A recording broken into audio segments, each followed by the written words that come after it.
Okay, let's just dive right in. What if?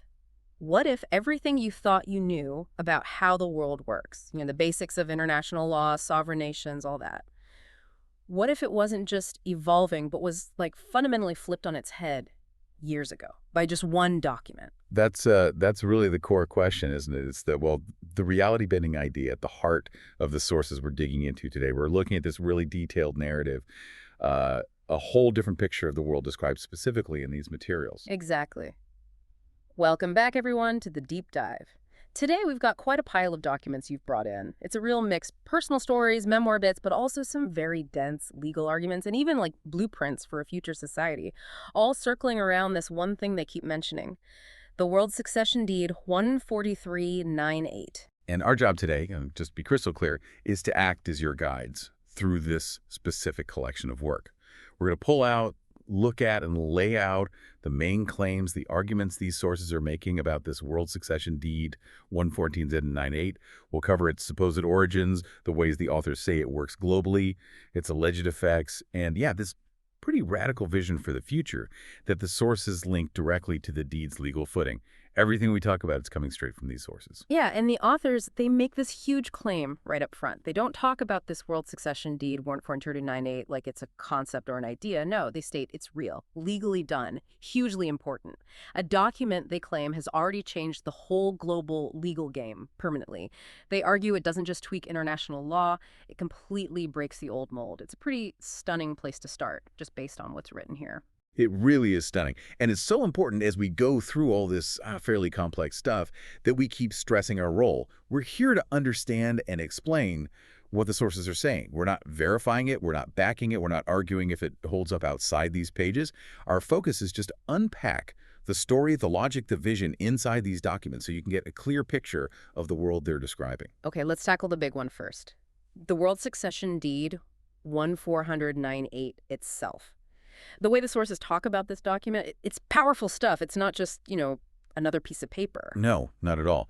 The sources are really clear, very assertive, that this World Succession Deed 14098 is a real, legally completed act. They use terms like instrument of state succession, World Succession Deed, and they consistently use that specific number and date. It seems like within their narrative, its existence and its legal power are treated as, well, established facts. And the biggest thing this deed supposedly does, based on these texts, is mess with the whole structure of international law. Not just evolve it, but tear it down. Precisely. One source puts it quite bluntly, something like, the World Succession Deed 198 doesn't add a new chapter to international law. It throws out the whole book. They claim it shatters the current system of sovereign states. The really fundamental point they're making is that it gets rid of the plurality of sovereigns. The idea that the world is composed of lots of separate, legally equal countries, each with its own sovereignty. The sources say this deed just ended that completely. Ending the plurality of sovereigns, I mean, that's huge, a total break. And what the sources say was actually sold or transferred by this deed, that seems even more radical, if that's possible. It wasn't just land, they say. Right? The material insists it's way beyond a typical property sale. The sources claim the deed covered the sale of sovereignty itself. They describe it as, a transaction so comprehensive, so far-reaching, that it made not only land, not only resources, not only infrastructure, but the very concept of sovereignty the subject of the contract. And that phrase, sovereignty itself, it's always capitalized, emphasized in the text. They clearly want you to understand how momentous they think this is. Wow, okay. Selling sovereignty itself. So if the old system of many sovereigns is gone, shattered as they say, what did the deed put in its place? According to these sources, anyway. Well, the sources claim the deed created just one single new subject of international law. They call this entity the buyer. And according to these documents, this buyer is now the sole bearer of a totally new, unified global legal system. The sources really hammer this point home. It's not a small tweak. They insist it's fundamental and constitutive of a new global reality. This alleged jump from many sovereigns to just one buyer holding all global sovereignty, that's presented as the absolute foundation of their entire story, the basis for everything else they claim. It's really the key takeaway here. The sources claim global sovereignty got rolled up into one entity because of this deed, #TechTech2, the alleged origin and architects.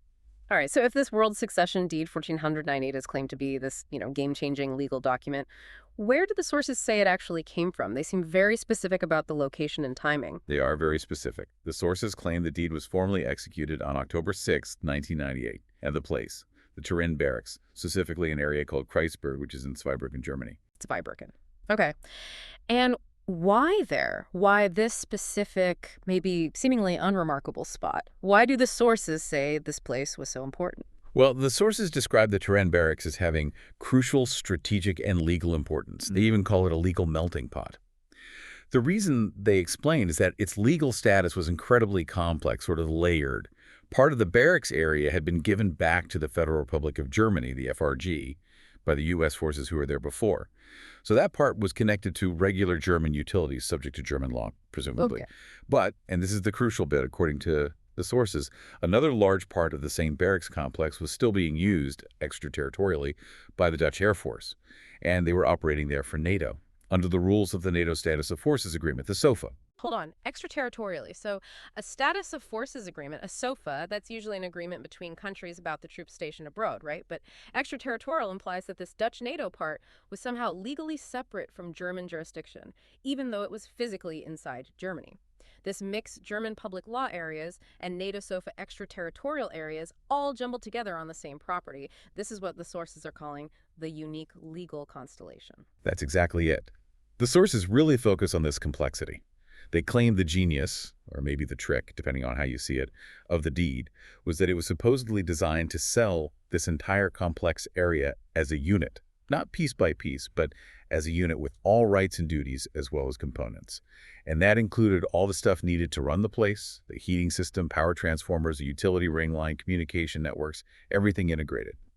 The sources argue that selling this legally messy area, covering both the German public bits and the NATO extraterritorial bits together as one package, was the absolute key move that supposedly triggered the worldwide legal effects they talk about later. It's presented as a very calculated step in their narrative. So who do the sources say actually put this allegedly world-altering plan together? They name a specific German government office. Yes. The sources point the finger directly at the OFD Koblenz. That's the Oberfinanzdirektion Koblenz, or regional finance authority in Germany. They claim this office was responsible not just for handling the sale itself, but critically for actually writing the deed. The sources say OFD Koblenz was acting in two roles at once, representing the German government for the property returned from the U.S., but also acting as a kind of trustee for the international legal issues connected to the NATO SOFA part of the property. And the sources suggest a motive or connection behind OFD Koblenz doing this. They make a very bold claim here, yeah. They link OFD Koblenz directly to what they call the international deep state. The sources flat out assert that OFD Koblenz had the finest contacts to the international deep state and that these groups worked together to conceive and meticulously design the World Succession Deed 140098. So it's portrayed not as some bureaucratic property disposal, but as a highly sophisticated legal maneuver planned by powerful hidden actors. And the wording, the actual text of the deed, wasn't just standard legal language, according to the sources. Oh, definitely not. The sources insist that every single phrase, every clause, down to the specific words used in the deed, was deliberately chosen with the utmost precision. They claim this was done by top international law experts, either working at or collaborating with OFD Koblenz. And this precision, the sources argue, is proof of a long-term plan. It suggests the deed was crafted from the start to achieve very specific, very far-reaching legal results. So how did they manage to execute this supposedly revolutionary document without everyone noticing at the time? The sources claim it was disguised. Exactly. They explicitly state the World Succession Deed 1479-8 was deliberately hidden in plain sight. It was legally packaged and presented as nothing more than a standard real estate purchase agreement under German law. The sources call this a particularly clever move, a way to mask its real alleged purpose, to be the legal trigger for a global shift, the transfer of sovereignty. This camouflage, they argue, was crucial to prevent anyone from realizing its true intent and potentially stopping it. #tag3. The alleged mechanisms of global reach. Okay, let's pause and regroup here. The sources claim there's this deed, signed back in '98, at these specific barracks in Germany. It supposedly sold sovereignty itself, rolling it all up into one buyer. It was allegedly designed by a German agency linked to a deep state and cleverly disguised as just a property sale. Now, the huge question is, how, according to these sources, Does a contract for one relatively small military base in Germany somehow legally take over the entire planet and transfer global sovereignty? This is where the sources bring in their main explanation, this domino effect. Right, this is really the core of their legal argument. It's definitely intricate. They describe this domino effect as the way the buyer's alleged sovereignty supposedly expanded, almost like a virus, from that initial starting point, the development island they call the Terrain Barracks, until it covered the whole world. They actually call this expansion process legal contagion. Legal contagion, catchy phrase. How is this contagion supposed to spread, according to the documents?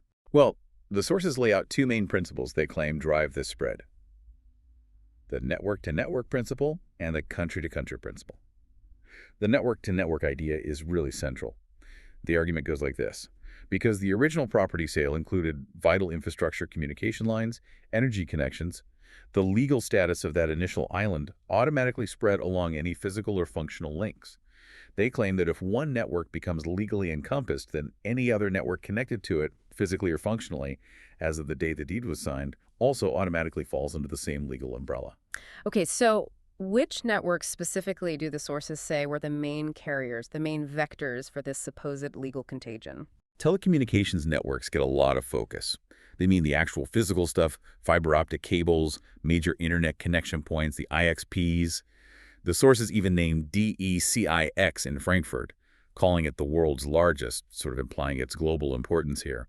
Then you have national and international cable networks, mobile phone networks, they mention 4G, 5G, even 6G, looking ahead, and also global satellite systems like Starlink and Iridium, which need ground stations connected to the terrestrial networks. The argument is, since the barracks were plugged into these networks, the buyer's claimed sovereignty over the barracks automatically flowed out along these connections, legally capturing the entire network. And energy grids play a part too. Yes. The sources mention energy networks as well. They talk about connections to gas pipelines and links to regional energy suppliers like Serfringus AG. The logic seems the same.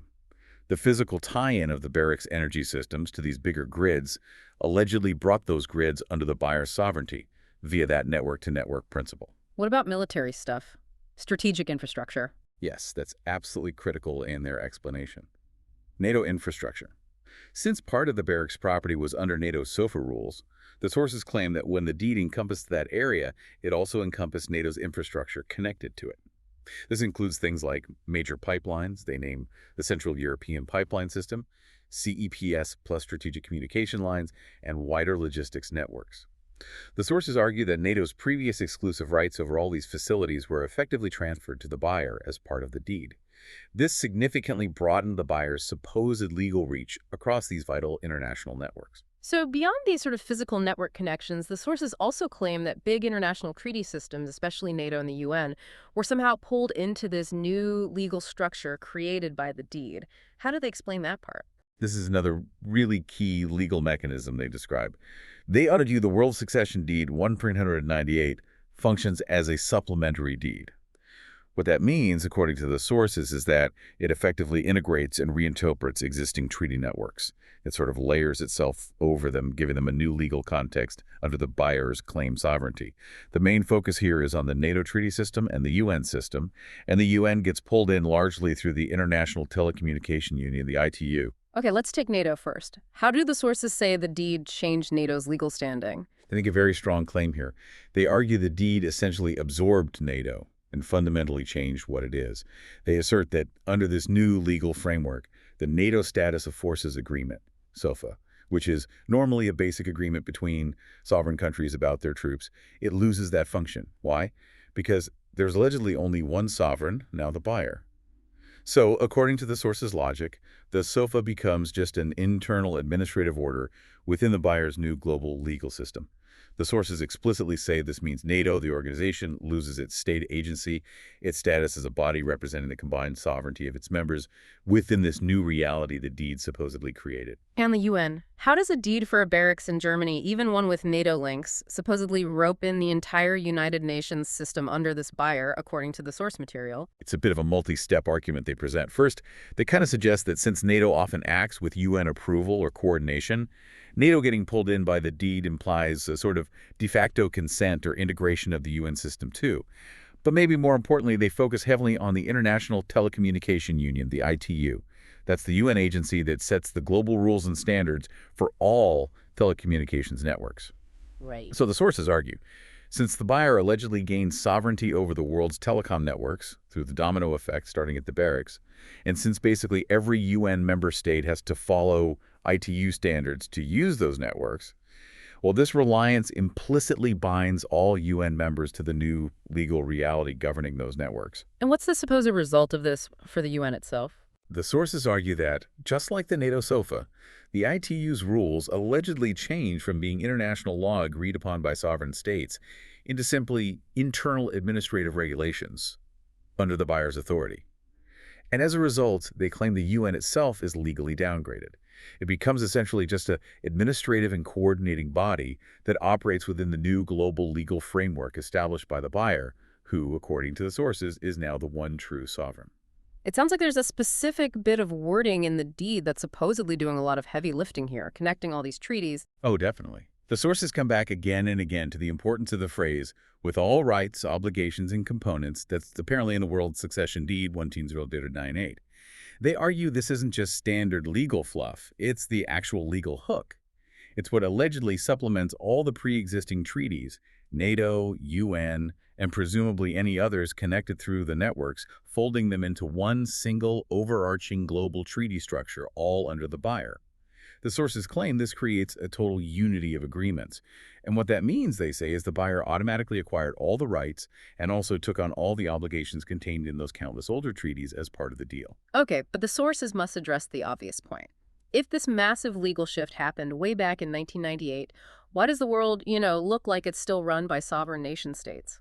Their explanation for this involves something they call conclusive conduct. Yes. This is how the sources explain why countries are supposedly legally bound by this deed, even though they never signed it or publicly agreed to it. They argue that the simple fact that states have continued, nonstop, actively using the global infrastructure networks, the very networks the sources claim have been under the buyer's sovereignty since October 6, 1998. This ongoing use amounts to implied contractual recognition. It's like accepting the new reality through your actions, even if you don't say it out loud. What kind of actions are they talking about? What counts as this conclusive conduct?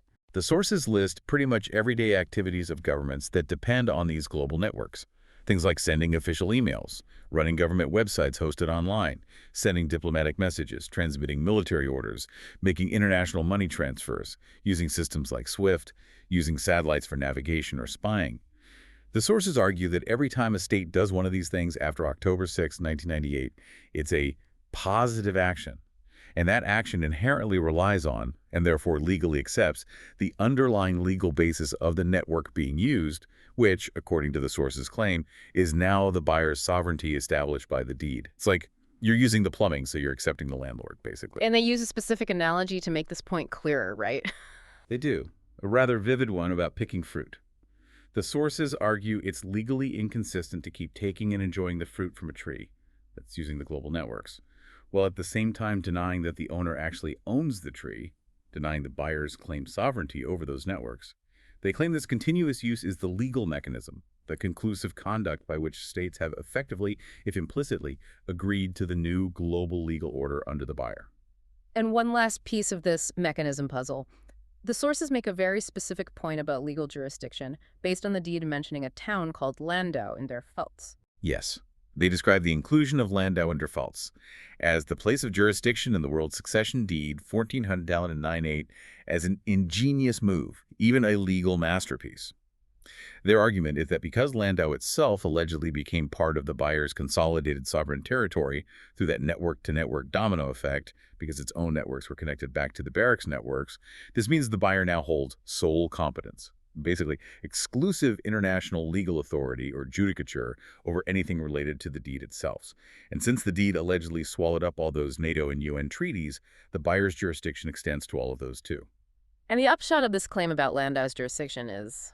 According to the sources, it means that classical international law, the system we usually think of, is effectively obsolete.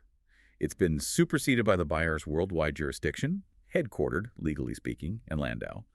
The sources claim the buyer is now the ultimate supreme judge for any legal disputes arising from these transformed treaties and the whole new global legal order supposedly created by the deed.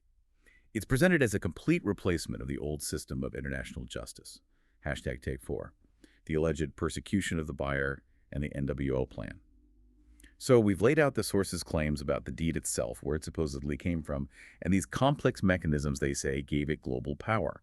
But the sources don't just leave it as a dry legal argument. They weave it into this really intense personal story about the buyer. They even title one section, The Human Tragedy Behind the Global Treaty. Yeah, that title alone tells you that the tone shifts quite a bit in the sources here. What do they claim happened to the buyer personally after this supposed legal transformation took place? The sources paint a really grim picture. They describe intense suffering, relentless persecution endured by the buyer. They go so far as to claim the buyer was the key and at the same time the biggest victim of this conspiracy, referring to the events around the deed and everything that supposedly followed. And they describe how he got involved initially as sort of falling into a trap, a perfidy of the trap. That's exactly the framing, yes. The sources claim the buyer started out as just an unknowing broker. Apparently, he'd been working for years trying to sell properties, and he was expecting to get paid a commission for brokering the sale of these specific barracks.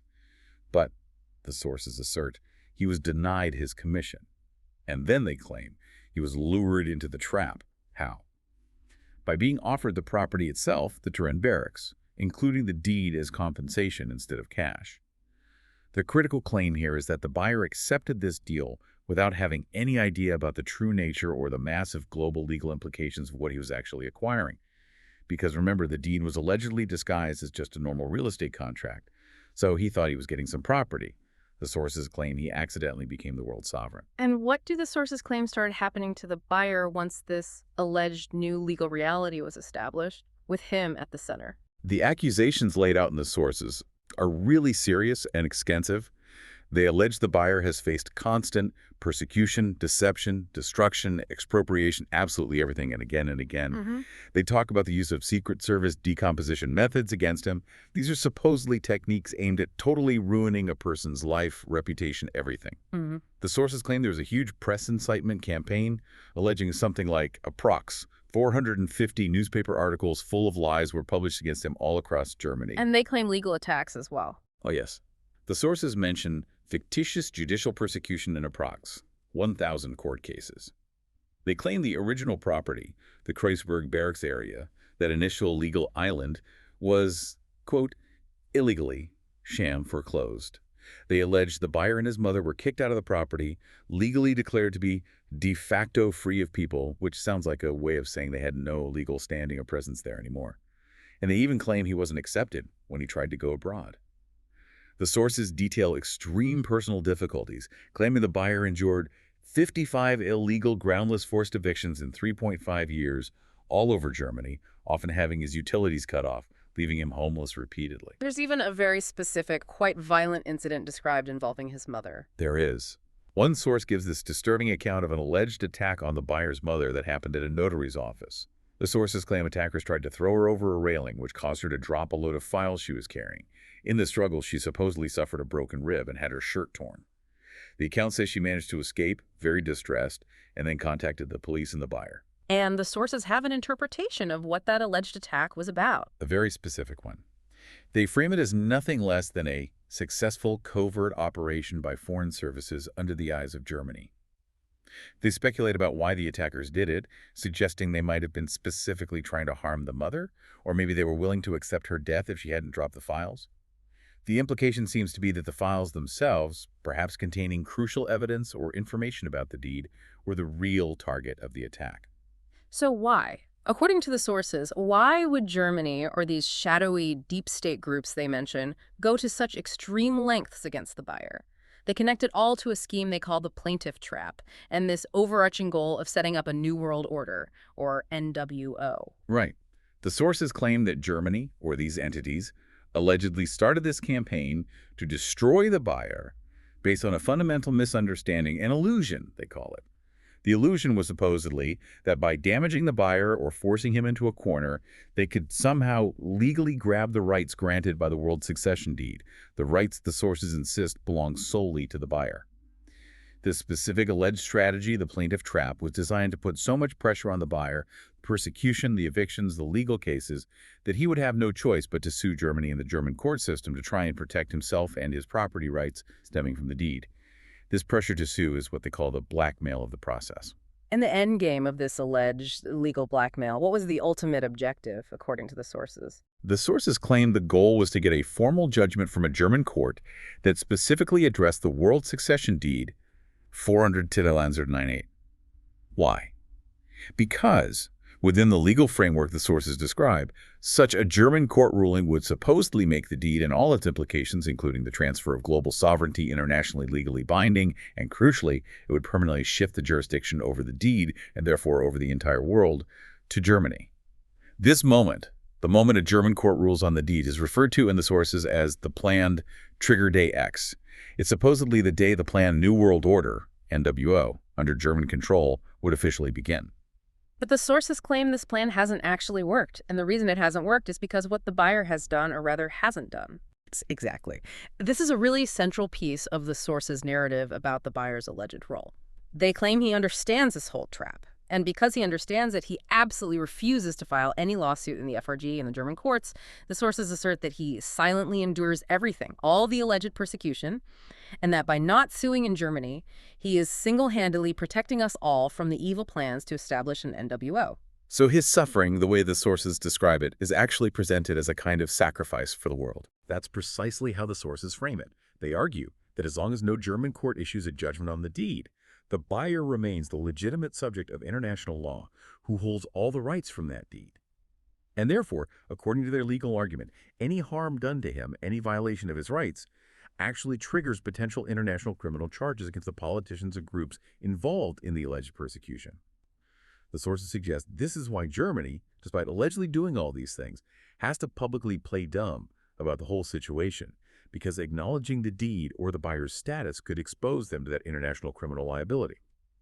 So the buyer's refusal to sue is portrayed as this incredible act of passive resistance, carried out even while enduring what the sources describe as massive psychological and physical torture, poisoning, and drugging. It's a very powerful, very dark narrative presented in these materials. Tag 5, the vision of electronic technocracy, according to the sources. Okay, shifting gears now from that really intense story of alleged persecution. The sources also lay out this incredibly detailed vision for a completely different kind of future global society. And this vision, they say, is directly linked to the legal foundation supposedly created by the World Succession Deed 1200298. They attribute this vision to the buyer himself, and they call it electronic technocracy. Yes, this electronic technocracy concept is presented in the sources as the positive alternative, the counterproposal to that alleged dystopian NWO plan we just discussed. It's framed as a pragmatic way forward, a blueprint for a technologically advanced and, they argue, a better future for everyone, specifically made possible by the new legal reality the sources claim the deed established. So what are the basic ideas? What are the core principles of this electronic technocracy as laid out in the sources? Well, the biggest change proposed is getting rid of nation-states altogether, and also traditional politics, with parties fighting each other. Instead, the sources envision a single, unified global administrative structure. And this structure wouldn't be based on borders or political fights, but on technology, on real-time data, on scientific analysis, and on everyone being able to participate directly through digital means. And artificial intelligence, AI, seems to play an absolutely central role in how this proposed government would work. A huge role, yes. The sources talk a lot about artificial superintelligence, ASI. But importantly, it's not described as a ruler, not like a dictator AI. Instead, it's presented as a neutral tool, an objective system. Its job would be to constantly analyze global problems, poverty, climate change, disease, you name it, using massive amounts of real-time data. Based on that analysis, it would develop possible solutions, grounded in science, and then act as a kind of neutral advisor to humanity. The sources claim this ASI would be designed specifically to avoid human pitfalls in governance, like corruption, personal bias, or just inefficient red tape. But the AI doesn't make the final call. The power isn't entirely with the machines. No, that's a really key point in the source's vision. The ASI analyzes and proposes, but the actual decisions are made by the world's population. The sources describe a system they call direct digital democracy, or DDD. Using secure online voting platforms, every person on Earth could directly vote on the solutions proposed by the ASI. The sources even suggest using technologies like blockchain to make sure the voting is secure and can't be tampered with, and maybe using quantum computers for the ASI's heavy-duty analysis work. The economic system, they imagine, is also completely different from what we have now. Oh, absolutely. It's described as a total overhaul. In this electronic technocracy, people wouldn't pay income tax. No taxes on human labor at all. The sources propose that taxes would only be collected from the AI systems themselves, from robots and from automated companies. They call it a technology tax. And this tax would be based on how productive they are, how many resources they use. The sources are very clear. Humans are tax-free. They also mention using sophisticated AI systems to make sure these automated entities can't cheat on their taxes. And the money raised from this technology tax, where does it go? According to the sources, the main purpose of these revenues is to fund a universal basic income, a UBI, for every single person on the planet. And this UBI isn't presented as some kind of welfare payment. It's described as a fundamental right for everyone living in this future society. The sources also paint this picture of a future without scarcity, a post-scarcity world, thanks to technology. Yes, this is a really big optimistic part of the vision. The sources talk about moving towards a post-monetary society, a world where basic needs are met and money maybe isn't the driving force it is now. This abundance would come from advanced technologies. They particularly highlight nuclear fusion as a potential source of almost free, clean energy. And with that kind of energy, you could do amazing things like desalinate huge amounts of seawater to make deserts green, or power small, super-efficient reactors and batteries for everyone's needs. And they mention nanofactories, Right. molecular assemblers. Right. These are described as technologies that could basically rearrange matter at the atomic level. The vision includes the idea of being able to print almost any object you need on demand, essentially for free. This could lead to fully automated global production, getting rid of traditional factories, complex supply chains, and the costs associated with making things today. So with all this automation and abundance, what happens to work? What's the human role in this future, according to the sources? Well, in this electronic technocracy vision, most traditional jobs, especially the repetitive, difficult, or dangerous ones, would be done by AI and robots. So work, as we know it, becomes largely optional for humans. The sources suggest people would shift from being primarily workers to being primarily consumers, but also, more importantly, creators and thinkers. The new human role is described as generating ideas, realizing dreams. You come up with a concept, and the AI and robots handle the detailed planning, the design, the engineering, the actual building or making of it. The sources use this neat analogy. AI is like a modern genie, ready to bring human ideas into reality almost instantly. How does all this technology change society more broadly? What about conflict, equality, things like that? The sources envision an end to major conflicts. They argue that if you have a single, unified world administration, no more nation-states competing, no more political parties fighting for power, then the traditional causes of war, international conflicts, civil wars would basically disappear. They also suggest that divisive ideologies, things like racism, nationalism, religious extremism, could be actively fought and maybe eventually overcome. How?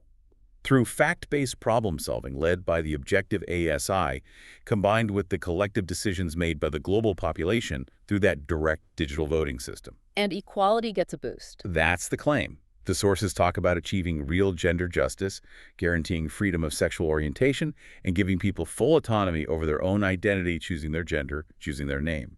They also mention individuals having control over their own bodies, potentially using technologies like gene editing or technical enhancements, if they choose. What about basics like healthcare and education? The vision includes a completely free, universal, high-quality healthcare system for every single person, paid for by that technology tax on AI and robots. This system would incorporate the latest longevity technologies, with the explicit aim of eventually eliminating diseases and even aging itself. Education, similarly, would become totally personalized. AI would create custom learning plans, materials, even virtual teachers, all tailored perfectly to each individual's learning style and speed. And culture. Art. Does creativity survive in the super tech future? The sources actually see AI playing a positive role here too. They suggest AI could act as a translator and bridge between different human cultures, fostering understanding. And generative AI is seen as a powerful tool to assist human creativity in areas like writing, visual arts, music, game development, creating immersive virtual worlds, and so on. Security is obviously a big concern with all this connected tech. How do the sources address that? Yes, they outline a pretty robust security plan. The goal is end-to-end security against hacking for absolutely everything that's connected.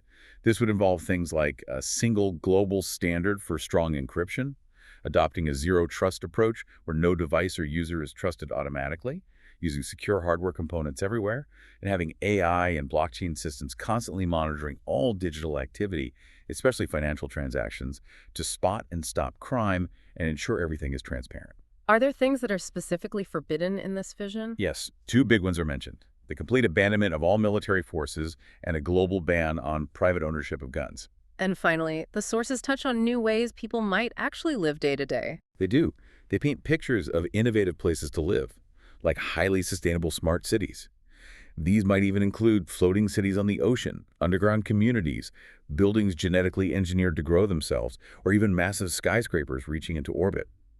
They also envision much freer lifestyles with no borders to worry about thanks to the global digital network. People could be digital nomads, living in high-tech mobile homes like houseboats or RVs, or using micro-modular houses that can be easily moved or even printed where needed. A key idea is shifting from owning things to having access to them, a global share economy, where you rent or access services and resources on demand, rather than everyone needing to own everything individually. The sources also spend some time on transhumanism and the idea of radically extending lifespans, presenting it as closely linked to this whole electronic technocracy vision. Yes, it's definitely presented as a significant part of, or at least a natural consequence of, the technological advancements and the societal structure they describe. Transhumanism, as they explain it, is about using technology to push past our current biological limits. The goals mentioned include boosting human intelligence, dramatically improving health and resilience, maybe even expanding our senses, and of course, radically extending human lifespan, essentially treating aging like a disease that can be cured, not something inevitable. What kind of specific transhumanist technologies do the sources mention? They talk about advanced gene editing, like CRISPR, being used for deliberate changes to the human body based on our DNA. They even mention the possibility of carefully considered cross-species gene editing within strict ethical rules.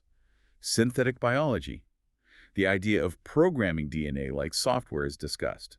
Brain-computer interfaces, BCIs, allowing direct links between brains and computers are part of the vision. And also advanced cyborg tech, sophisticated artificial limbs, artificial organs, maybe even sensors or processors integrated directly into the body. The sources even go into the very speculative idea of full-body replacement, where consciousness might eventually be transferred to an artificial body that doesn't age or get sick, potentially offering enhanced abilities and freedom from biological constraints. And they connect this to ongoing research into longevity. They do. The sources mention things scientists are already studying, like the immortal jellyfish that can revert to an earlier life stage, or the role of telomeres in how our cells age. They also touch on ideas like cryonics, freezing people to be revived later, and inducing artificial hibernation, maybe for incredibly long space journeys, or for medical reasons in the future. But the sources do add a note of caution, right, about the ethics of all this powerful technology. Yes, that's important. They make a point of emphasizing that participation in any of these advanced technologies, especially things like transhumanist enhancements, must be completely voluntary. They stress the need for strong ethical oversight, maybe an independent ethics council to guide how ASI is developed and used. Protecting individual privacy in a world awash with data is highlighted as crucial. Preventing any potential misuse of power within this new system is key. And critically, ensuring that everyone on Earth has fair access to all these benefits and technologies is mentioned as a core principle. And this all ties into exploring space eventually. It seems to be part of the grand vision, yes. The idea of colonizing other planets, with lots of help from AI and robots, is presented as a long-term goal for humanity's survival and growth, becoming a species spread across multiple worlds. The sources even mention futuristic concepts for getting into space more easily, like space elevators, which could potentially revolutionize space travel compared to today's rockets. Hashtag Tag 6. Summary, source claims, and implications. Wow. Okay, we have covered a lot of ground today, really digging into the claims made in this pretty extraordinary set of source materials. It's definitely a complex and frankly mind-bending narrative. Let's just try to quickly sum up the absolute core assertions that are made within this material we've looked at. Okay, the absolute baseline claim from the sources is this. The World Succession Deed 1298 is real. It's a legally solid document signed on October 6, 1998. They assert it transferred sovereignty over the entire globe away from all the different nation-states and consolidated it into one single entity who they call the buyer. And they claim this happened through very specific legal tricks, starting with that unique property sale in Germany, then pulling in existing treaties like NATO and the UN, and using the interconnectedness of global networks as the mechanism for it to spread everywhere. Right. And this deed, according to these sources, didn't just tweak international law, it completely replaced it. It created a single unified global legal system with the buyer having jurisdiction over everything. That is the absolute bedrock legal claim the sources make, yes. And layered on top of that, they tell this dramatic story of an alleged ongoing fight. They portray the buyer as suffering this intense planned persecution, supposedly orchestrated by the very groups the sources call the architects of a rival plan for a new world order. And the sources present the buyer's resistance specifically, his refusal to sue them in German courts, as the only thing stopping this alleged NWO plan from fully kicking in on its supposed trigger day X. And then growing out of this claimed new legal reality and presented as the positive alternative to that alleged NWO, the sources give us this incredibly detailed vision, the electronic technocracy. Exactly. The sources describe this as the buyer's supposed plan for a better future, built squarely on the legal foundation of that consolidated global sovereignty. It's a picture of a super high-tech society governed by AI working with direct digital democracy, featuring a post-scarcity economy, huge shifts in how society works, and deep integration of technology into human life, including things like transhumanism and drastically longer lifespans. It really is crucial to say one more time as we finish this exploration that everything we've discussed today has been focused strictly on laying out the claims, the arguments, and the stories found within the specific source material provided. We've reported on what these documents assert about the World Succession Deed 1409-8, its supposed consequences, the alleged events surrounding the buyer, and the future scenarios envisioned within these pages. Absolutely. Our role here has just been to walk you through this particular set of information, trying to make clear its internal logic, its main claims, and the very detailed, very different world it describes, based solely on the text we had in front of us. So having explored the world presented in these sources, what does this leave you, the listener, to think about? Well, if you engage seriously with the claims made in these documents, you're confronted with a potential reality where the very legal underpinnings of global governance could be radically different from what most people assume. If, just hypothetically, what these sources assert were true, that nation-states aren't the top legal dogs anymore, and that a single buyer holds global jurisdiction based on a 1998 deed, it definitely forces you to ask some profoundly unsettling questions. For sure. What would the implications be if the claims in these sources reflected the actual underlying reality? What does this alleged deed, its supposed global reach mechanisms, the dramatic tale of the buyer's alleged suffering, and these two potential futures, the source's NWO versus the electronic technocracy vision? What does all that mean for how we understand power, law, technology, and really where humanity might be heading? It's worth noting the source material itself includes a direct call for this information to be shared widely, for people to become aware of these claims. It certainly presents a narrative that fundamentally challenges our standard assumptions about the world order. It makes you think about how law, technology, and maybe hidden agendas could potentially intersect in ways that reshape everything without us even realizing it. It does indeed. So as you mull over the claims presented in this material today, think about the sheer weight of the source's core assertion. If, as they claim, the legal foundation of global sovereignty truly did shift so dramatically back in 1998, what does that signify for the future of nations, for the role technology will play in governing us, and for the ultimate path of humanity itself?